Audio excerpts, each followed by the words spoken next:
Hello students, welcome back to another video of trigonometry.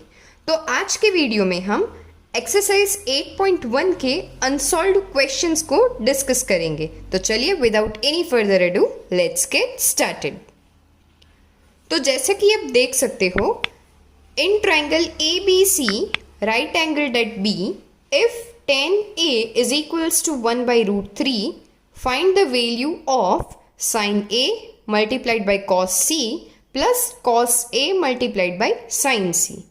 तो इस type के questions में आपको कोई एक ट्रिग्नोमेट्रिक आइडेंटिटी दी हुई होगी जिसके वैल्यू आपको पता है, और फिर उसे यूज करके आपको रिमेनिंग आइडेंटिटीज की वैल्यू फाइंड करनी है। लेकिन इस क्वेश्चन में प्रॉब्लम ये है कि हमारे पास वैल्यू है tan A की, यानी जो कि एंगल्स दिए हुए हैं वो है A के हिसाब से, लेकिन आपको फाइंड करना है A और C दोनों के हिसाब से आपको एंगल्स को फाइंड करना है। तो चलिए देखते हैं। तो इस क्वेश्चन में tan A की वैल्यू हमें दी हुई है जो कि है 1/√3। तो tan की जो फॉर्मूला है वो हमें पता है ऑपोजिट अपॉन एडजेसेंट। तो यहाँ पर A की ऑपोजिट साइड जो है वो है ये BC। तो इसके हिसाब से tan A की ऑपोजिट साइड है 1/√3। तो अब हम हाइपोटेन्यूज की वैल्यू को फाइंड करेंगे। तो इसको हम फाइंड करेंगे पाइथागोरस थ्योरम के हिसाब से, जो कि हो जाएगा AB² plus BC² is equals to AC²। तो करस्पॉन्डिंग वैल्यूज को हम डाल देंगे, तो 1 और √3 का स्क्वायर, तो AC का हमें मेजरमेंट जो मिलेगा वो रहेगा 3 + 1 = 4, और AC की वैल्यू हमें मिलेगी 2 सेंटीमीटर्स। तो अब हम करस्पॉन्डिंग इन चारों की वैल्यूज को फाइंड कर लेंगे और उनको इस हिसाब से इन फॉर्मूला को यूज करके इसमें डाल देंगे। तो सबसे पहले हमें चाहिए साइन A। तो साइन A की वैल्यू चाहिए हमें। तो sine A is opposite upon hypotenuse. तो साइन A की वैल्यू हो जाएगी 1/2।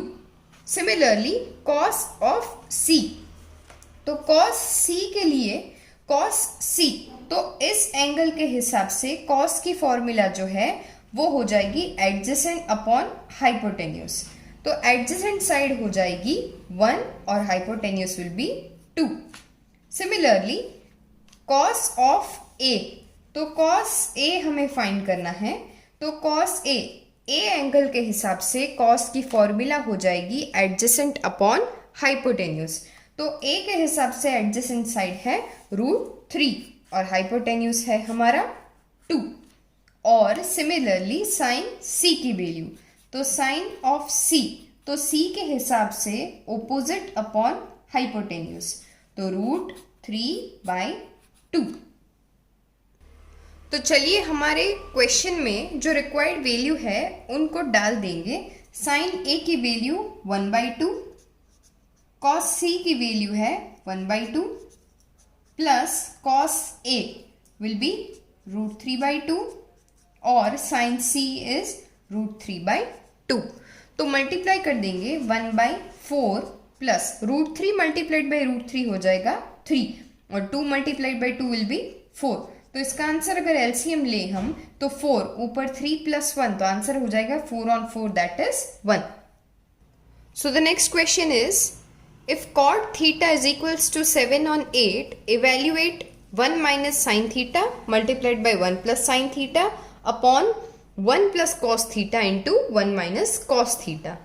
तो इस टाइप के क्वेश्चंस में आपको क्या फाइंड, नॉर्मली हम क्या करते हैं कि cot थीटा के हिसाब से हम ट्राइंगल की तीनों साइड की वैल्यूज निकाल लेते हैं, और फिर उसके बाद हम साइन और कॉस की करस्पॉन्डिंग वैल्यूज को डाल देते हैं।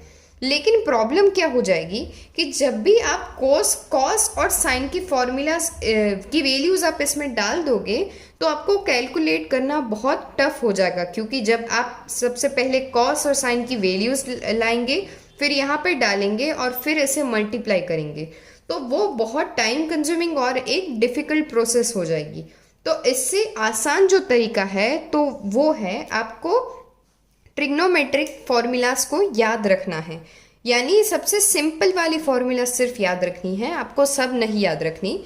तो सबसे पहले हमने पढ़ा हुआ है 9th में कि 1 माइनस साइन थीटा और 1 प्लस साइन थीटा, इन दोनों को मल्टीप्लाई करके अगर हम देखें तो आपको याद आएगा कि a प्लस बी और a माइनस बी, जब भी आप इन दोनों को मल्टीप्लाई करते तो आपके पास आंसर होता a square minus B square. उसी हिसाब से आपको इसे मल्टीप्लाई करना है। तो 1 माइनस साइन थीटा और 1 प्लस साइन थीटा, अगर हम इन दोनों को मल्टीप्लाई करें तो हमारे पास आएगा 1 minus sine theta and 1 plus sine theta. तो आप कंपेयर करके देख सकते हो a और b को रिजेंबल करता है 1 और साइन, तो इसका आंसर जो हो जाएगा 1 का स्क्वायर और साइन थीटा का स्क्वायर, जो कि मैं लिख सकती हूँ 1 माइनस साइन स्क्वायर थीटा। तो आपने पढ़ा हुआ है कि cos square theta plus sine square theta is equals to 1।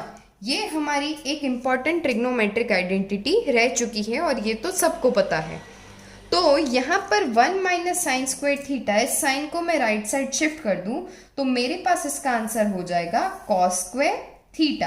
तो 1 माइनस साइन स्क्वायर थीटा को मैं सीधा कॉस स्क्वायर थीटा लिख लूंगी। तो ये रहेगा हमारा फर्स्ट स्टेप। तो ये ऊपर का पार्ट जो है उसे मैंने सिंप्लीफाई करके कॉस स्क्वायर थीटा ले आई हूँ। तो अब सिमिलरली हम डिनोमिनेटर को सिंप्लीफाई कर लेंगे। सिमिलरली इसी फॉर्मूला को यूज करके हम 1 प्लस कॉस थीटा और 1 माइनस कॉस थीटा को मल्टीप्लाई कर लेंगे। तो उसका आंसर होगा 1 माइनस कॉस स्क्वायर थीटा। याद रखिए हमेशा बीच में माइनस साइन ही रहेगी, क्योंकि a square minus B square के हिसाब से। तो सिमिलरली इसी आइडेंटिटी को यूज करके 1 माइनस कॉस स्क्वायर थीटा को जब भी मैं लिखूं तो मेरे पास आएगा साइन स्क्वायर थीटा। तो अब इन दोनों की वैल्यूज को हम रिक्वायर्ड फॉर्मूला जो है उसमें हम डाल देंगे।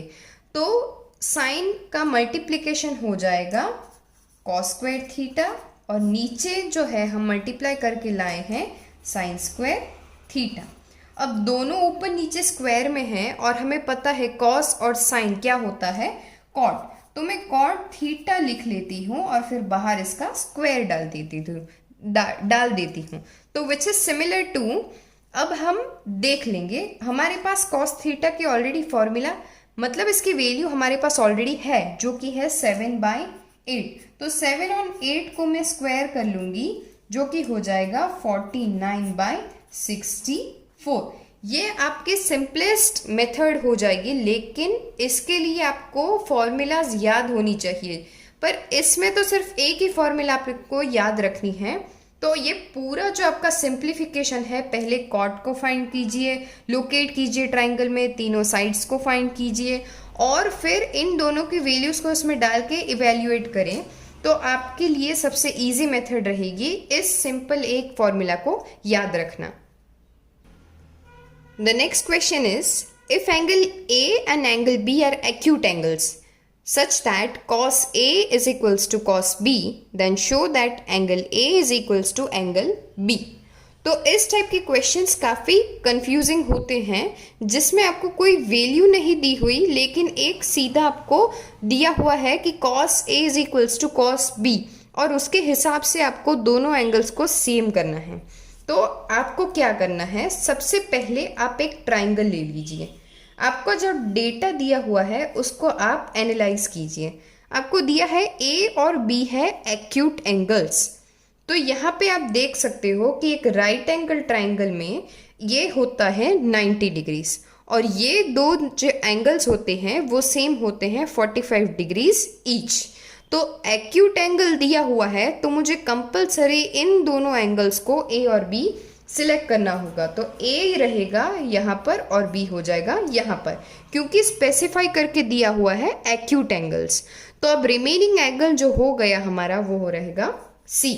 तो अब दिया हुआ है cos A और cos B सेम है। तो चलिए सबसे पहले हम cos A की वैल्यू फाइंड करते हैं। तो cos A will be equals two adjacent upon hypotenuse, जो कि हो जाएगा AC अपॉन AB। सिमिलरली हमें फाइंड करना है cos B। तो cos B के हिसाब से हो जाएगा एडजेसेंट BC और हाइपोटेन्यूज तो रहेगा सेम AB। अब हमने कॉस ए और कॉस बी तो फाइंड कर लिए। अब हमें दिया है डेटा के हिसाब से cos A is equals to cos B. तो चलिए इन दोनों की वैल्यूज को हम इक्वल कर देते हैं। तो AC upon AB is equals to BC upon AB।